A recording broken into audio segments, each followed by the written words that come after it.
Meus irmãos,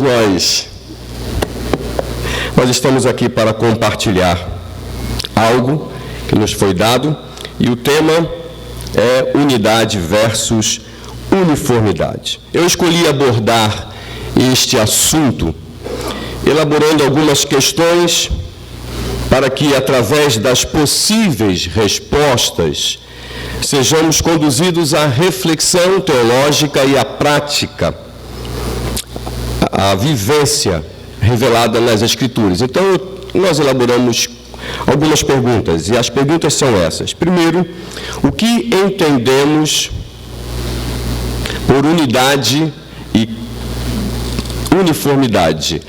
Ele não abre totalmente, então nem adianta virar para mim.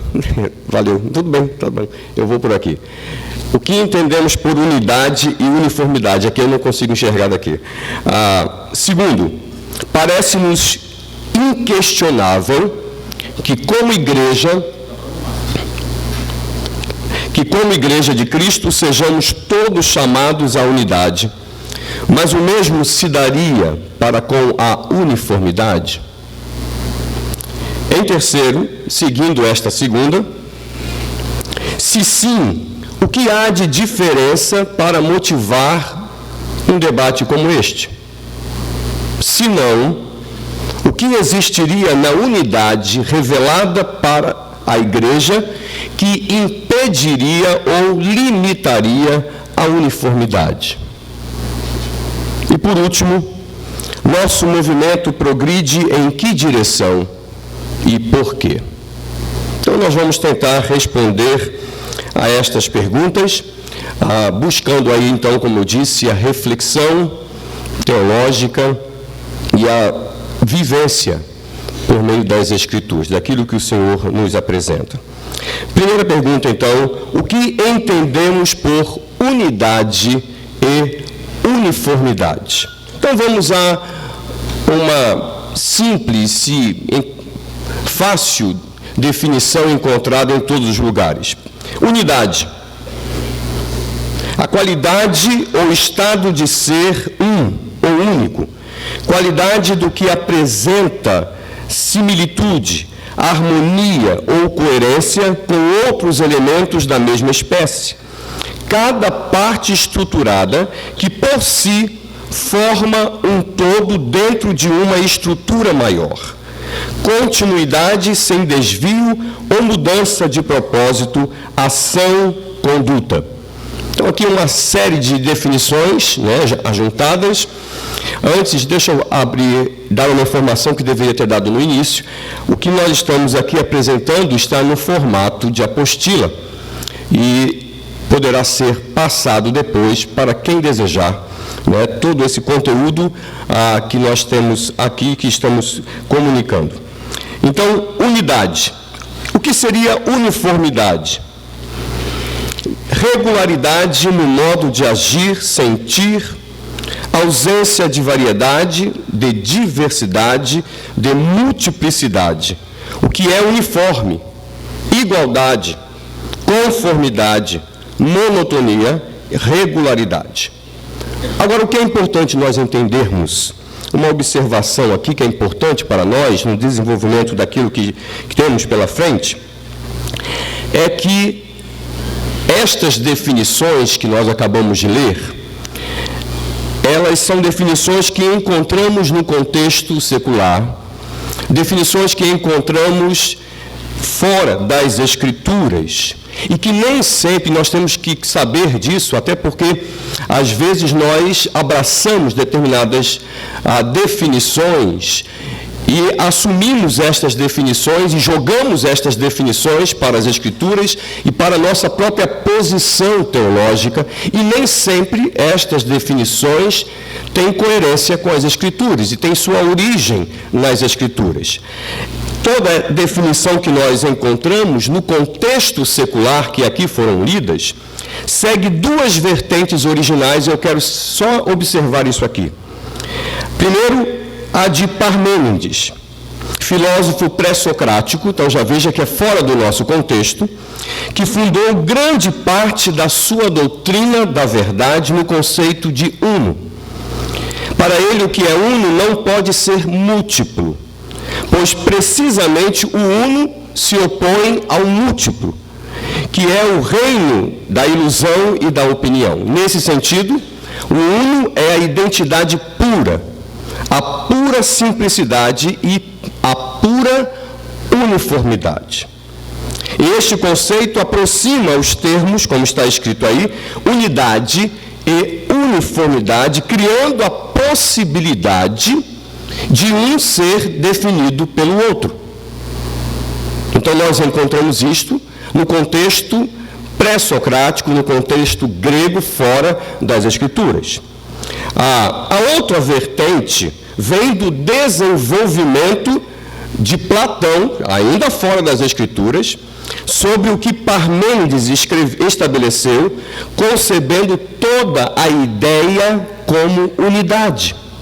A ideia, segundo ele, é a unidade do múltiplo, pois na unidade da ideia reconhece e concentra-se a multiplicidade. Nesse sentido, a unidade é revelada pela multiplicidade, sendo distanciada do conceito de uniformidade. Então nós temos essas duas vertentes.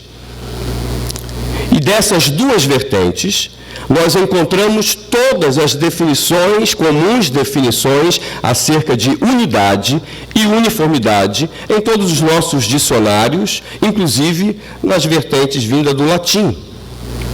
Pois bem, assim, unidade parece direcionar a harmonia em meio à diversidade e uniformidade, aquilo que impossibilita a diversidade, exigindo uma só forma, uma só prática e desenvolvimento. Meus irmãos, unidade aponta para uma fonte comum para o pensamento, para o sentimento, para a consciência e a ação. É algo profundo e também extenso, abrangente. A unidade fala de um corpo coletivo, em que se aplica, nesta imagem, um corpo coletivo, se aplica perfeitamente a imagem do corpo de Cristo, estabelecido pelo apóstolo Paulo, e que nós vamos abordar daqui a pouco. Quando nós falamos de unidade da igreja, aí já estamos indo para o contexto bíblico. Quando falamos de unidade na igreja, não está em foco uma opção eclesiológica. Não está em foco uma forma de ser igreja, mas sim a essência da igreja. Unidade diz respeito à essência da igreja, a sua realidade, a sua existência, a sua estrutura, a sua vivência. E quando tratamos, deixa eu observar isso, quando tratamos acerca da tensão, possível tensão entre unidade e uniformidade, não estamos necessariamente tratando acerca de doutrina versus prática, como algumas pessoas colocam, como algumas pessoas pensam. Eu partilho da palavra de Paulo a Timóteo, em sua primeira carta, quando diz: tem cuidado de ti mesmo e da doutrina. Continua nestes deveres, porque fazendo assim salvarás tanto a ti mesmo como aos teus ouvintes. Veja que a ideia expressada é a da doutrina encarnada. Essa é a ideia que Paulo expressa nesse texto. A doutrina encarnada, entendida, conhecida, entendida, aplicada à sua própria vida, vivida, experimentada pela pessoa. Então a ênfase não está na separação das duas coisas, mas sim em sua integração. A prática não pode estar desassociada da doutrina, mas precisa ser coerente na vida diária. Por exemplo, uma das coisas interessantes e que é fácil de observar, fácil de ser observado, mas nem sempre fácil de ser vivido, é a questão da soberania de Deus. Nós falamos acerca da soberania de Deus, nós cantamos a soberania de Deus, nós exaltamos esta soberania, nós ensinamos acerca dela, nós pregamos com veemência acerca desta doutrina, deste entendimento por meio das Escrituras, mas às vezes quando vamos para o nosso dia a dia, tomar determinadas decisões ou reagir a determinadas circunstâncias, parece que muitos se esquecem desta soberania cantada, desta soberania pregada. Quando colocamos em prática, quando levamos para o nosso dia a dia, para a realidade da nossa vida, aquilo que dizemos crer e ensinar, que é a soberania de Deus, muitos de nossos sofrimentos, muitas de nossas angústias são deixadas para trás, porque há muitas tensões e muitos sofrimentos que nós experimentamos desnecessariamente, quando nos recordamos de que o Senhor é soberano e de que Ele está no controle de todas as coisas. Pois bem, segunda pergunta. Parece-nos inquestionável que, como Igreja de Cristo, sejamos todos chamados à unidade. Mas o mesmo se daria para com a uniformidade? Abra sua Bíblia em Efésios capítulo 4. Eu quero abordar, no decorrer desta palestra, 2 textos bem conhecidos para facilitar, assim, a nossa aplicação daquilo que estamos abordando. Efésios capítulo 4. Veja que eu vou fazer aqui uma ordem, vou seguir uma ordem ao inverso. Em Efésios 4:13, Paulo menciona a unidade da fé e do pleno conhecimento do Filho de Deus. Ele diz: até que todos cheguemos à unidade da fé e do pleno conhecimento do Filho de Deus, à perfeita varonilidade, à medida da estatura da plenitude de Cristo. Então ele fala acerca da unidade da fé e do pleno conhecimento no Filho de Deus. E parece apresentar o alvo do aperfeiçoamento. Parece-nos que ele então aqui apresenta a unidade da fé e do pleno conhecimento do Filho de Deus como o alvo do aperfeiçoamento que ele vem estabelecendo nesta parte de sua carta. Versículos 11 e 12, ele diz: e ele mesmo concedeu uns para apóstolos, outros para pastores, outros para evangelistas e outros para pastores e mestres, com vistas ao aperfeiçoamento dos santos. Quem são os santos? Meus irmãos, quem são os santos? Todos nós. Lembre-se que essa carta é uma carta direcionada para a igreja. E ele aqui inclui todos, absolutamente todos aqueles que são igreja do Senhor. Não necessariamente membros, mas que são salvos e verdadeiramente igreja.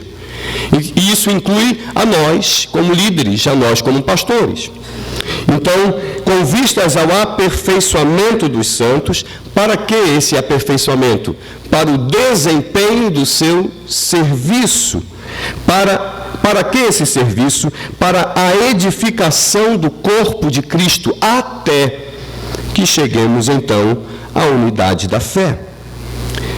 Então, ele parece apresentar o alvo do aperfeiçoamento, que se opõe à imaturidade revelada na instabilidade espiritual resultante da multiplicidade de doutrinas e pensamentos. Olha o versículo 14. Para que não mais sejamos como meninos, agitados de um lado para outro e levados ao redor por todo vento de doutrina, pela artimanha dos homens, pela astúcia com que induzem ao erro. Então, a maturidade é resultado da unidade revelada pelo serviço do corpo do Senhor. Isso ele coloca no versículo 12. A maturidade é revelada desta forma. por meio deste aperfeiçoamento que conduz as pessoas ao serviço, à prática do serviço como igreja, como forma de sua adoração ao Senhor, trazendo consequentemente para nós como uma resposta graciosa de Deus, não obrigatória, mas graciosa dele, edificação para o corpo. Então, esta maturidade, ela é resultado desta unidade revelada pelo serviço do corpo. Já a imaturidade, exposta no versículo 14, é resultado da imposição de homens, revelada pela inércia, pela incapacidade de se unirem em torno do Senhor e de seu projeto, chamado igreja. De maneira que isto redunda em ausência de edificação. Ausência de edificação para a pessoa, ausência de edificação para a igreja, e pode, consequentemente, tornar-se ausência de edificação para um grupo maior. A palavra aperfeiçoamento, usado por Paulo aqui, significa mútua adaptação daquilo que deve ter simetria e proporção, indicando um perfeito sincronismo na ocupação e no serviço do corpo. Daí a ideia de conduzir cada membro ao entendimento e à ação de sua função, fazendo com que o corpo funcione perfeitamente, entendendo o corpo aqui como corpo de Cristo, evidentemente, fazendo com que cumpra aquilo para o qual foi designado. Essa é a ideia que Paulo desenvolve com a expressão aperfeiçoamento, que é uma tarefa, dentro do contexto do texto, é uma tarefa dada a nós, como líderes do Senhor, como aqueles que estão até mesmo relacionados nesta pequena lista de funções. Para que isso seja possível, Paulo contrasta, então, o combustível, preste bem atenção nisso, Paulo contrasta o combustível fundamental para ambas as vertentes. Que vertentes? A maturidade, que serve, e a imaturidade, que engessa. Então, Paulo ele vai revelar isso contrastando o combustível. De um lado, e nós temos isso no início do capítulo, de um lado,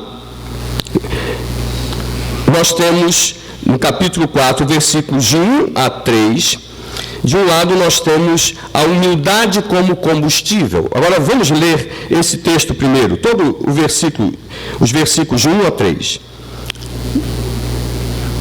Rogo-vos, pois eu, prisioneiro no Senhor, que andeis de modo digno da vocação a que fostes chamados.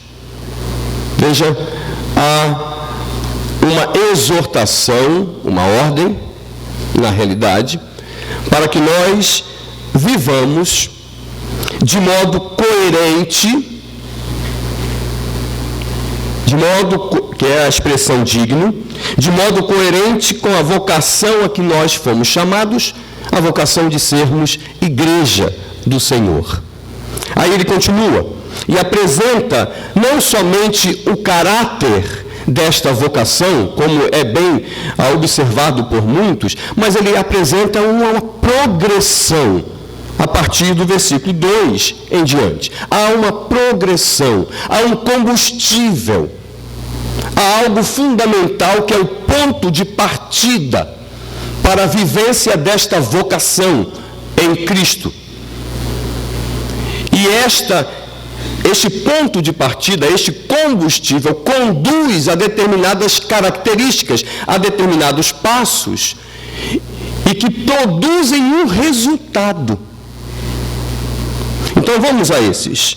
De um lado, nós temos como combustível a humildade. Ele diz, versículo 2, com toda a humildade e mansidão, com longanimidade, suportando-vos uns aos outros em amor, esforçando-vos diligentemente por preservar a unidade do Espírito no vínculo da paz. Então vejam, combustível para quem é vocacionado a ser igreja, para quem foi salvo e jogado, implantado no corpo de Cristo, transformado em povo de Deus, o combustível é a humildade. E humildade aqui implica em submissão, em quebrantamento. É a ideia de alguém que reconhece que não consegue e que não somente não consegue, como não deve insistir em viver a partir de si mesmo. Então a pessoa abre falência, exatamente aquilo que todos nós não gostamos, mas que somos chamados a realizar. Abre falência. A palavra quebrantamento vem de falência. A pessoa abre falência e então assume ou recebe o senhorio, se submete ao senhorio de Jesus Cristo. Isto é humildade. Então é submissão ao Senhor. Este é o combustível fundamental para se viver a vocação. Agora, este combustível, ele nos conduz a alguns passos, ele nos conduz a algumas características que estão aí expressadas que nós lemos. Que características são essas? Ele nos leva à mansidão. E a mansidão nos conduz à paciência. E a paciência nos conduz à compaixão. Um leva ao outro. E é interessante isso aqui, uma observação, que às vezes nós nos encontramos, nós ou outras pessoas a quem nós estamos ensinando ou aconselhando, nós encontramos pessoas que almejam a paciência. Senhor, dai-me paciência. Senhor, eu preciso ser paciente.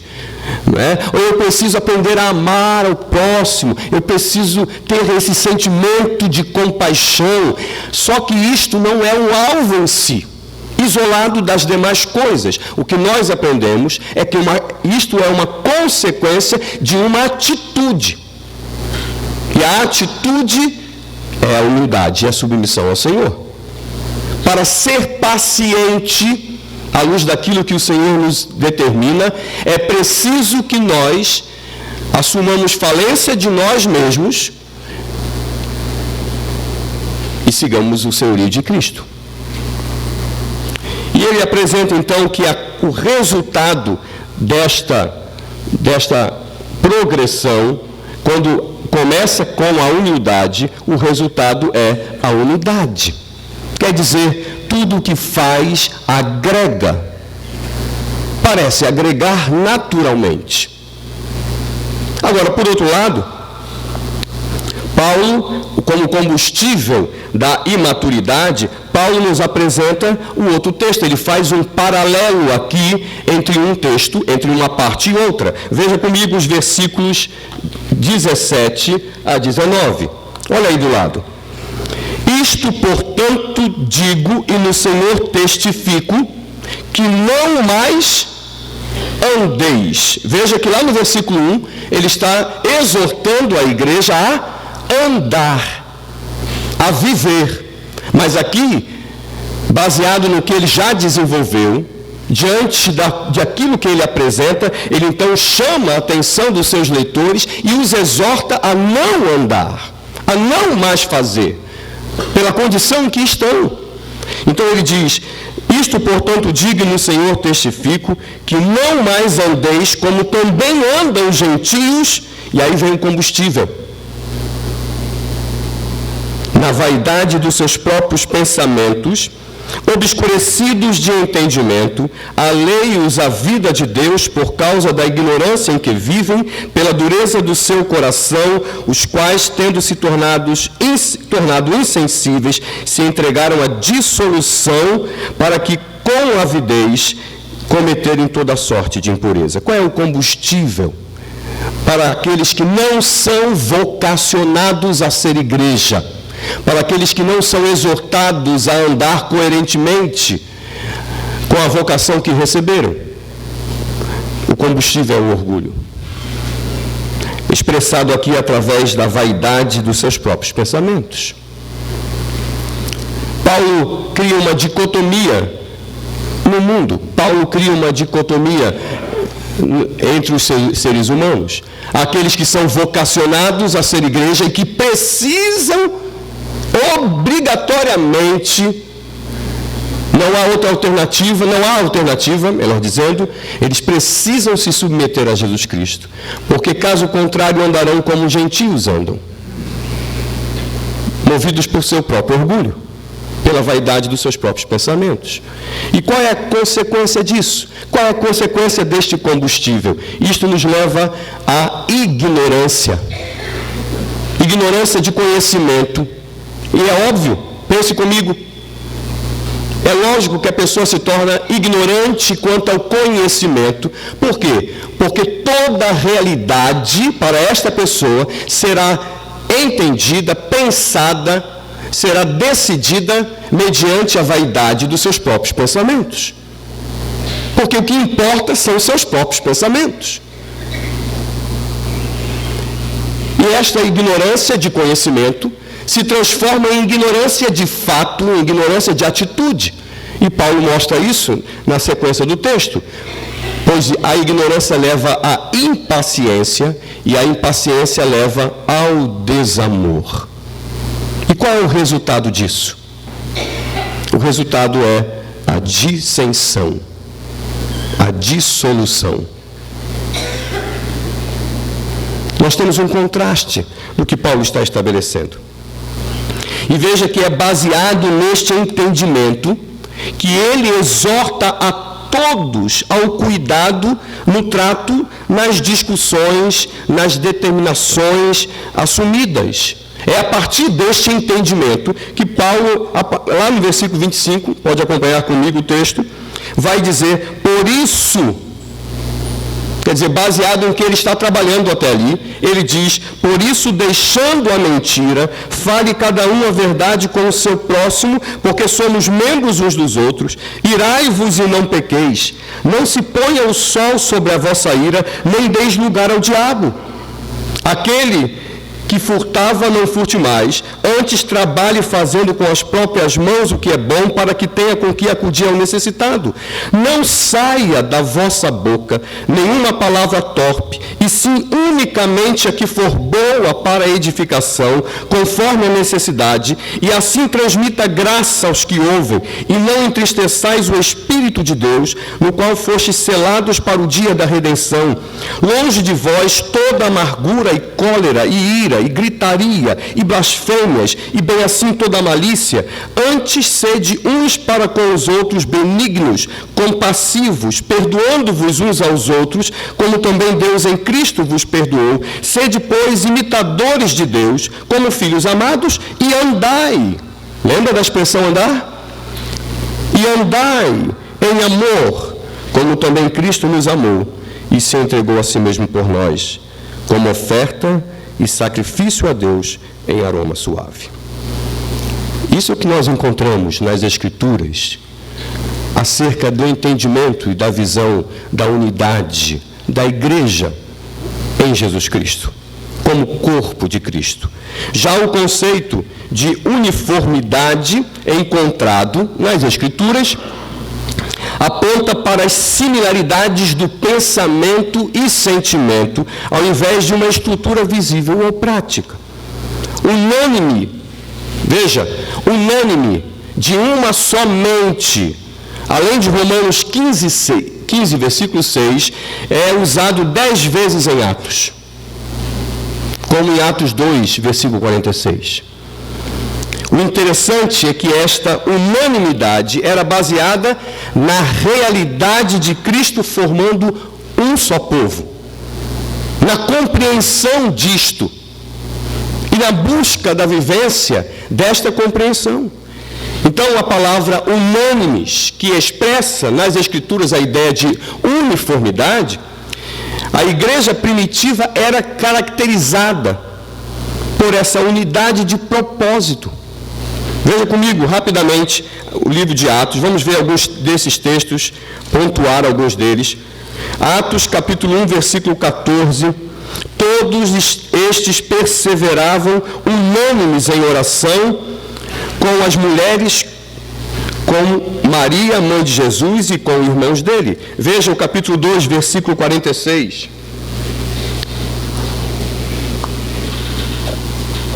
Capítulo 2, 46. Diariamente perseveravam unânimes no templo, partiam pão de casa em casa, tomavam as suas refeições com alegria e singeleza de coração. Olha o capítulo 4, versículo 24. Só mais dois textos para exemplificar. Dos 10.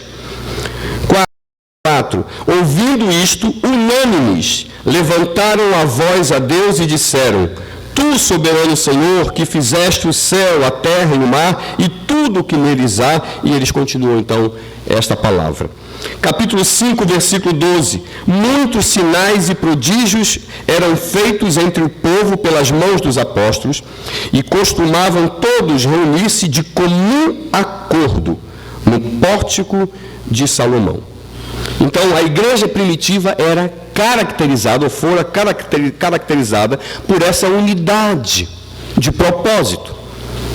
Seu coração e mente, é o que esses textos revelam, tinham como prioridade o reino, ao invés de suas agendas ou preferências pessoais. O foco estava no Senhor. O uno é o Senhor. E é Ele que os unia.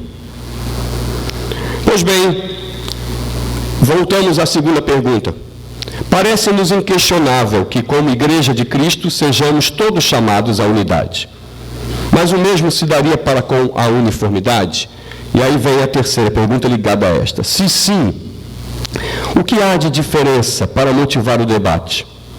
Se não, o que existiria na unidade revelada para a Igreja que impediria ou limitaria a uniformidade? Pois bem, para muitos, sim. E isso se dá pela razão de entenderem a unidade como uniformidade. E isto é, eles interpretam a unidade pelo viés de um único formato, seguindo o entendimento traçado por Parmênides, no contexto grego fora das Escrituras, que entendia a unidade desta forma.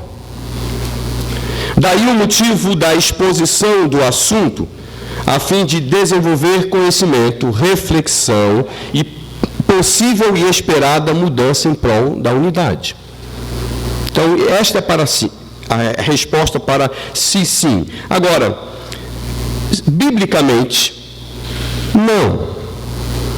O elemento fundamental que exige a necessidade, o que exige a essência da unidade, revelado amplamente nas Escrituras, é a diversidade. E este elemento, a diversidade, ela ou impede ou limita a uniformidade. A beleza da igreja está em seu Senhor. Podemos concordar com isto? A beleza da igreja está em seu Senhor, está em Cristo.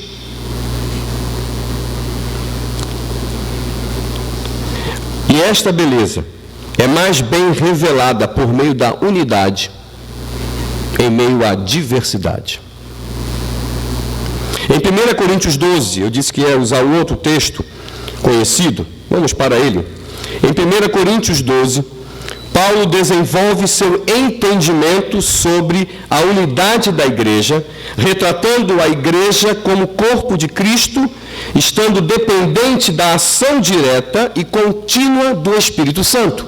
Então veja, corpo de Cristo que está sob a ação direta e contínua do Espírito Santo. Há dois pontos fundamentais em todo o texto Primeiro, a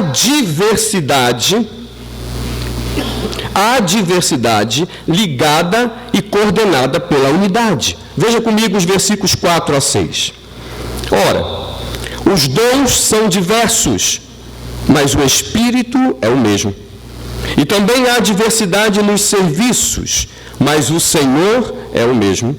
E há diversidade nas realizações, mas o mesmo Deus é quem opera tudo em todos. Veja que há centralidade no texto, a centralidade está na pessoa de Deus, revelada por meio da ação triuna. E isso nos conduz a esse entendimento. Diversidade na capacitação, definidas por um só Espírito, o Espírito Santo, é o que o texto está observando. Diversidade nos serviços, é uma coisa óbvia. Por que há diversidade nas capacitações? Porque há diversidade nos serviços. Então, já que há diversidade nos serviços, há necessidade de capacitações que vão atender a estes serviços, mas são definidos por um só Senhor. Há diversidade nas realizações.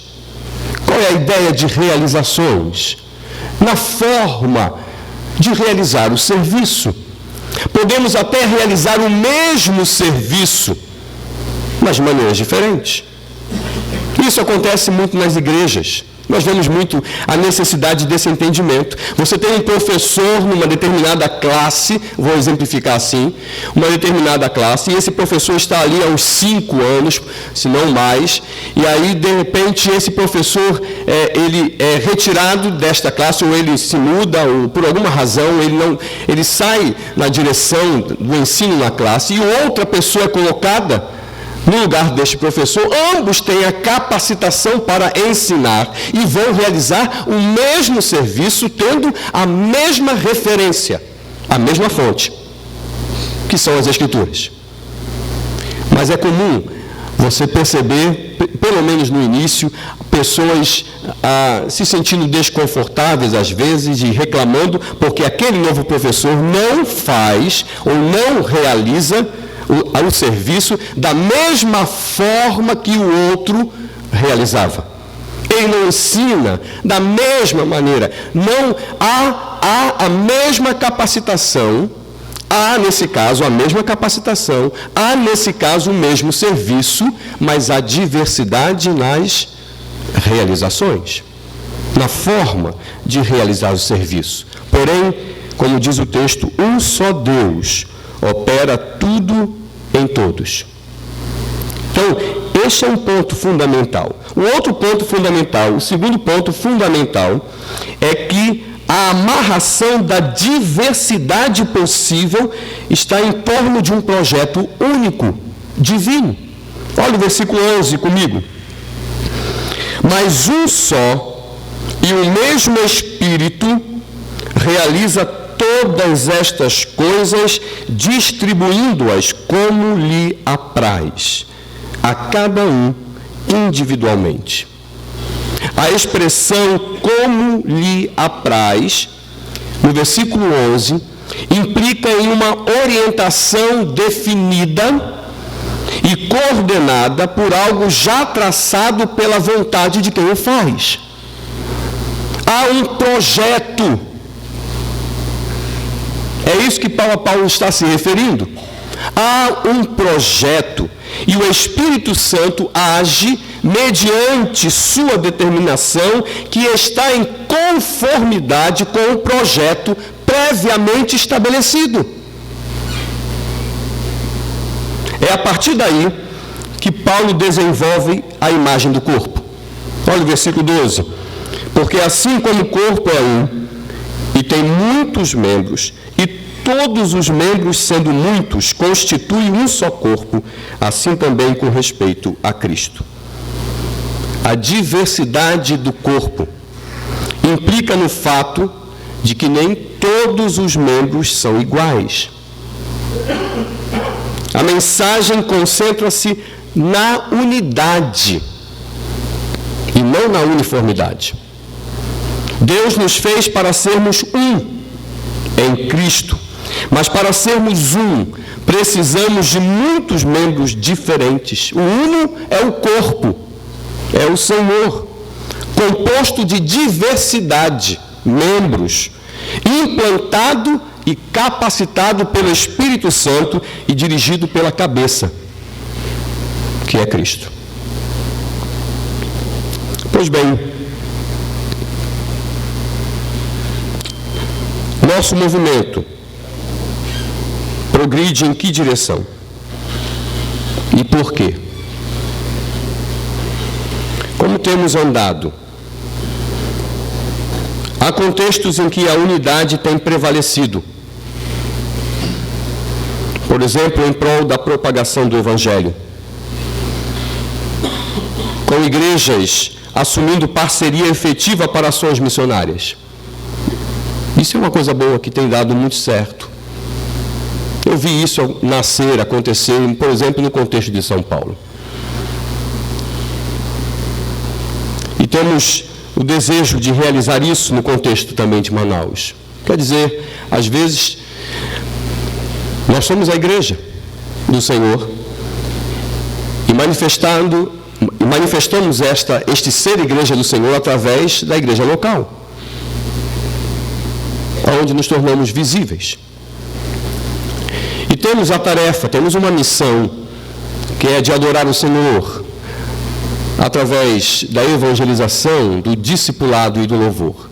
Temos uma missão de fazer discípulos. E às vezes estamos lutando, sozinhos. Quando eu estou falando nós, estamos falando da igreja. Eu e a igreja que pastoreio, você e a igreja que pastoreia. E às vezes uma séria dificuldade de realizar um determinado trabalho e transformar esse trabalho, conduzir este trabalho até se tornar uma igreja também independente. Uma igreja do Senhor. Uma igreja local. E aí por isso às vezes levamos 5, 10, 15, 20 anos para que isso aconteça. Talvez em alguns contextos não pode se tornar uma norma. Não pode se tornar uniforme. Mas talvez em alguns contextos seja possível esse trabalho ser facilitado com o ajuntamento de 1, 2, 3 igrejas juntas, aonde vão fundar um trabalho. Em que uma delas se torne a mãe, mas ambas estão engajadas neste trabalho, nesta missão. Tudo é facilitado. Nós estamos nos desenvolvendo e vemos a unidade prevalecendo também em busca de formação e desenvolvimento ministerial, quando nós nos reunimos em contextos como este, como ao que estamos agora, quando nós nos reunimos em torno de outros pontos que facilitam o nosso crescimento e o nosso desenvolvimento, como, por exemplo, aqui só para exemplificar, congressos como da Editora Batista Regular, como da ABCB, Associação Brasileira de Conselheiros Bíblicos, e tantos outros meios. Porém, ainda há contextos em que parece predominar o cada um por si. O cada um querendo fazer seu próprio ministério, desconsiderando os demais, com uma visão extremamente paroquial. Eu vou usar essa expressão aqui, que não é do nosso contexto, mas no entendimento essencial dela, porque paróquia implica um território sobre o qual se estende a jurisdição de um sacerdote. E às vezes com esse tipo de sentimento. Meus irmãos, colegas, isolacionistas, afastando sua igreja do convívio com as demais, omitindo-se da cooperação associacional. E é claro que isso é prejudicial.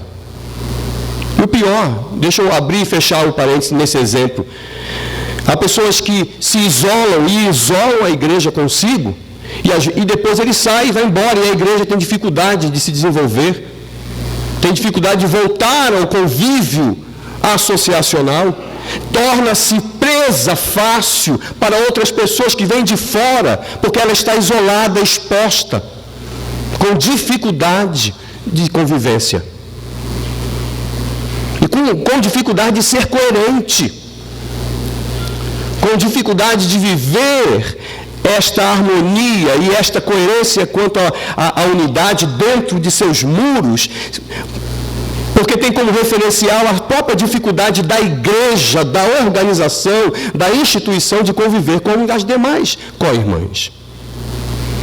Então, há colegas isolacionistas, e eu não sei se isso se dá por medo, ou por narcisismo, ou por falta de visão do reino, ou por incapacidade de olhar além de si mesmo. Nós somos congregacionais e enfatizamos a autonomia da igreja local. Mas também enfatizamos e prezamos muito pela cooperação. Hoje há muita gente, à luz de outros segmentos, querendo fazer uma carreira pessoal, escrever a sua própria história, e não a do reino. Eu creio que, como movimento, nós progredimos, felizmente, para a unidade, pelo menos em sua maioria. E esse progresso só não é mais dinâmico porque, infelizmente, alguns buscam progredir para a uniformidade. E quero concluir fazendo, então, algumas considerações finais. Algumas considerações. Em primeiro lugar, temos de ter cuidado, pois a uniformidade é uma característica comum às seitas.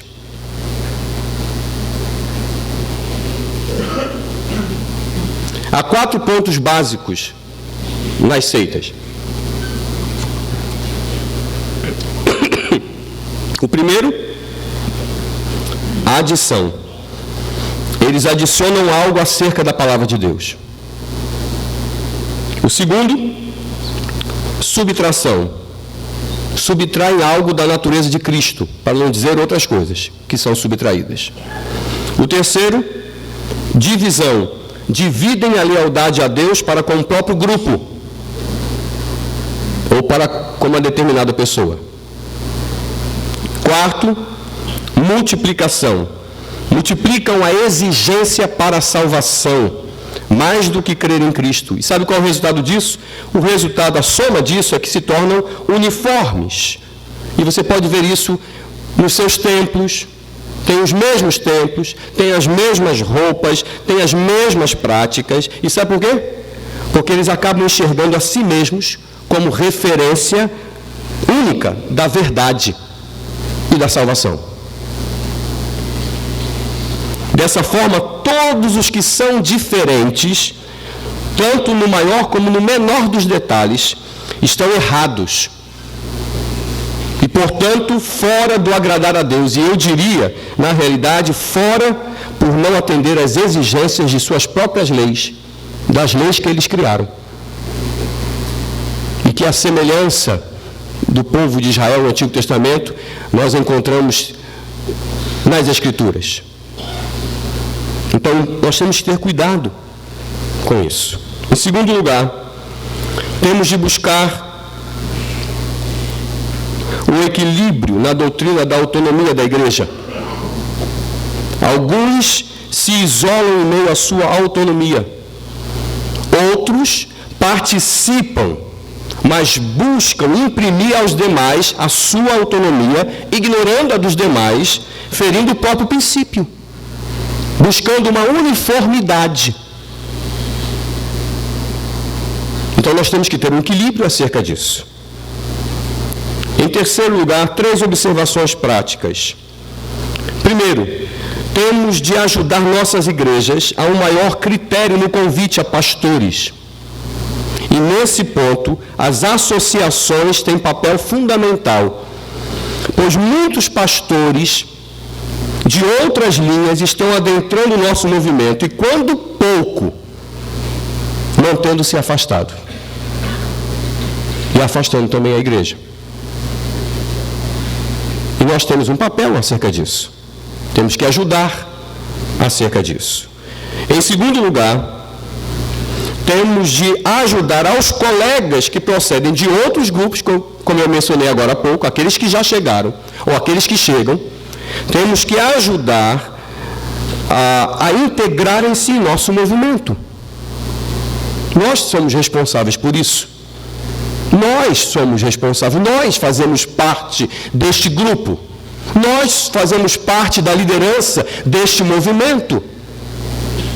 E nós temos que ajudar essas pessoas que vieram de outros contextos para entender o nosso contexto e para viver esse contexto, para se unir a esse contexto. E em terceiro, nós temos de aprender a conviver em harmonia, participando do que já existe. Associações, foi falado sobre isso ontem, ordens de pastores e outras coisas. Servindo de exemplo para nossas igrejas, de que a prática deve acompanhar o discurso, e coerentemente. E por último, ontem pastor Douglas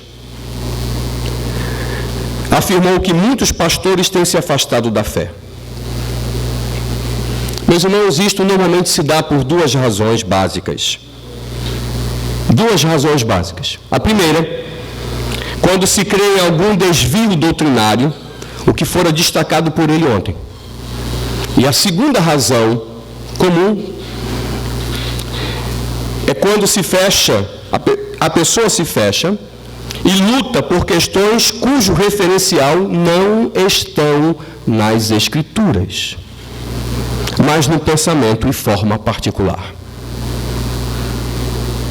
Nós temos que nos voltar para as Escrituras, pois elas são o nosso referencial absoluto por ser a revelação de Deus. As Escrituras são o nosso referencial absoluto. Eu lembro-me de alguns anos, quando editado ainda o jornal Batista Regular, que li um artigo em que o autor chamava a atenção, preste bem atenção nisso, ouça, para entender o que eu estou dizendo, em que o autor chamava a atenção para a necessidade de considerarmos a fé de nossos antepassados, dos que construíram a história de nosso movimento. E por causa da ênfase, de uma determinada ênfase dada por ele, escrevi outro artigo, editado no número posterior do jornal, em que concordava com a necessidade de considerarmos a história para o nosso aprendizado, primeiro porque o próprio Senhor nos ensina isto, tanto no Antigo como no Novo Testamento. Claramente no Antigo, o Senhor nos ensina isso, através da história de seu povo Israel. E até objetivamente dizendo, finca postes.